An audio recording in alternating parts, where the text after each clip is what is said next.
গুমের মামলায় সেনা কর্মকর্তাদের বিরুদ্ধে দায়ের হওয়া দুটি মামলার শুনানি ৩ দিন পিছিয়ে ২৩ নভেম্বর নির্ধারণ করেছেন আন্তর্জাতিক অপরাধ ট্রাইব্যুনাল। রোববার প্রসিকিউশনের আবেদনের পর ট্রাইব্যুনাল ১ এই আদেশ দেন।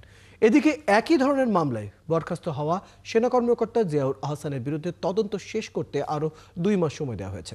আরও জানাচ্ছেন সৈয়দ সাদিক।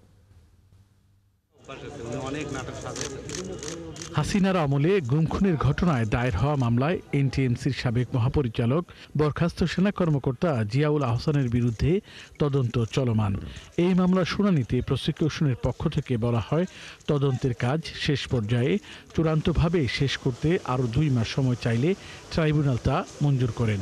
পরবর্তী শুনানির দিন নির্ধারণ করা হয় ১১ ডিসেম্বর। গুমের এই মামলায় ক্ষমতাচ্যুত প্রধানমন্ত্রী শেখ হাসিনা সহ আরও ১১ জন আসামির নাম থাকলেও পরে তাদের বাদ দেওয়া হয়। শেখ হাসিনার বিরুদ্ধে ৩টি মামলার তদন্ত চলমান বলেও জানায় প্রসিকিউশন। সাবেক প্রধানমন্ত্রী শেখ হাসিনা, সাবেক নিরাপত্তা উপদেষ্টা জনাব তারেক সিদ্দিক সাহেব সহ বেশ কয়েকজন আসামি ছিল। তার ২টি অংশ তদন্ত প্রতিবেদন দাখিল হয়ে ফরমাল চার্জ আকারে ট্রাইব্যুনালে দেওয়া হয়েছে, তার প্রসিডিং শুরু হয়েছে। আরেকটি অংশ এখন ইনভেস্টিগেশন চলমান আছে। ইনভেস্টিগেশন একদম শেষ পর্যায়ে মর্মে তদন্ত সংস্থা আমাদেরকে জানিয়েছে। সেজন্য আমরা ২ মাস সময় চেয়েছি। ট্রাইব্যুনাল ২ মাস সময় মঞ্জুর করে আগামী ডিসেম্বরের ১১ তারিখে দিন নির্ধারণ করেছে। এদিকে গুমের ঘটনায় সেনা কর্মকর্তাদের বিরুদ্ধে দায়ের হওয়া দুটি মামলায় পরবর্তী শুনানি ২০ নভেম্বরের পরিবর্তে ২৩ নভেম্বর ধার্য করেছে ট্রাইব্যুনাল। জুলাই আন্দোলনে রামপুরায় গুলি করে হত্যার মামলার তারিখও পিছিয়ে ২৪ নভেম্বর নির্ধারণ করা হয়েছে।